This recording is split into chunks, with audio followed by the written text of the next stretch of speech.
Banyak orang bertanya, apa peluang bisnis yang terbaik hari ini? Informasi semakin mudah kita dapatkan seiring dengan era informasi saat ini.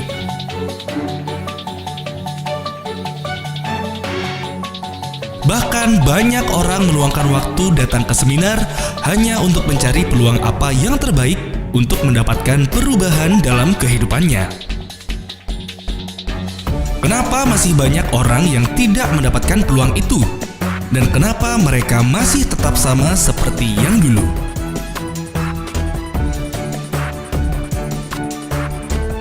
Mari kita lihat bersama dari hukum sebab dan akibat yang terjadi hingga saat ini, sehingga kita bisa mendapatkan apa yang sebenarnya peluang terbaik dalam beberapa kurun waktu ke depan. Mari kita simak berikut ini. Sebelum tahun 60-an, Indonesia adalah negara agraris di mana sektor perekonomian bertumpu pada pertanian. Pada era 60-90-an, Indonesia memasuki era industri di mana sektor ekonomi digerakkan oleh industri, munculnya semakin banyak pabrik-pabrik yang memproduksi barang jadi.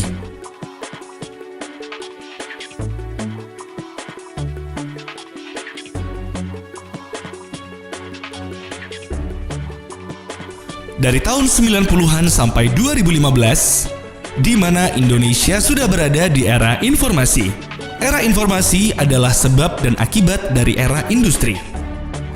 Barang produksi yang sudah dihasilkan tentunya untuk bisa diserap masyarakat luas dibutuhkan sistem informasi yang baik sehingga barang dapat didistribusikan secara merata.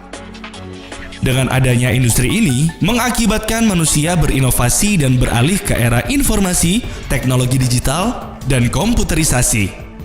Ternyata, dari dua era ini, yaitu era industri dan era informasi, berdampak pada penurunan kualitas hidup, yaitu kesehatan. Mari kita cermati yang pertama dari era industri. Pertama, makanan yang dikonsumsi. Makanan yang serba instan, fast food atau junk food, penggunaan bahan pengawet dan pewarna, dan juga zat-zat kimia lain yang berbahaya. Yang kedua, bahan baku makanan. Beras yang diklorin atau diberi pewarna putih dan sayur serba pestisida dan juga daging olahan. Yang ketiga, berasal dari lingkungan. Munculnya polusi udara dan air serta global warming atau pemanasan global. Kemudian di era informasi. Dengan berkembangnya teknologi informasi, maka dampak terbesarnya adalah faktor radiasi dan gelombang elektromagnetik. Dari buku Next Trillion dan buku The Business of 21st Century, apa industri yang akan menghasilkan miliaran US dollar di tahun 2015 ke atas? Dan industri yang akan berkembang pesat adalah wellness industry atau industri kesehatan. Bagaimana dengan Indonesia?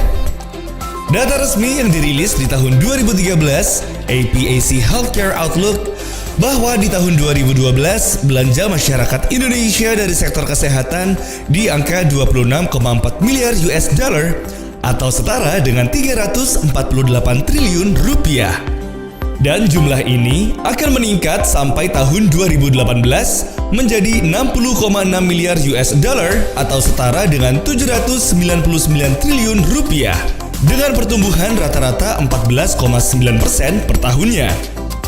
Ini merupakan yang terbesar ketiga di Asia setelah China dan India. Anda dapat memilih. Yang pertama, sebagai tenaga praktisi ahli medis atau dokter perawat, namun dibutuhkan biaya sekolah yang tinggi,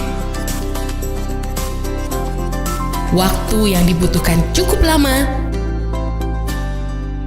dan bersiap menghadapi faktor persaingan kompetisi MEA dan AFTA.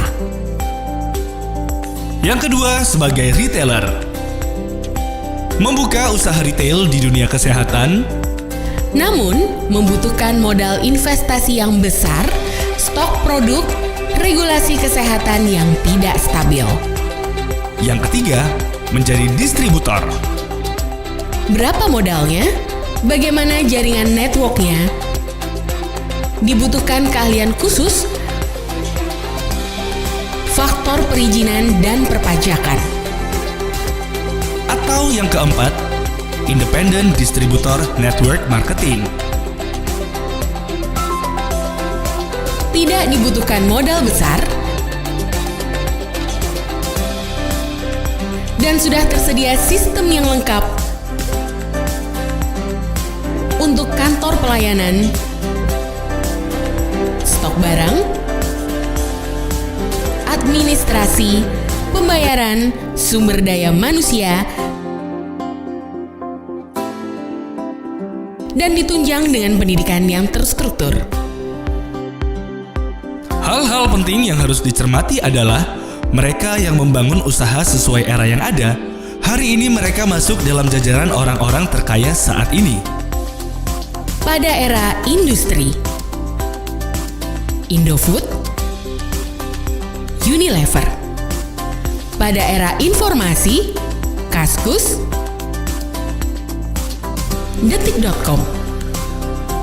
Dan saat ini, kita berada pada industri kesehatan, dan jika Anda jeli dengan informasi serta fakta yang baru saja Anda saksikan, dan Anda memutuskan untuk menangkap peluang dari era industri kesehatan ini, maka dalam kurun waktu 10 hingga 20 tahun ke depan, Andalah yang akan masuk dalam jajaran orang-orang sukses berikutnya.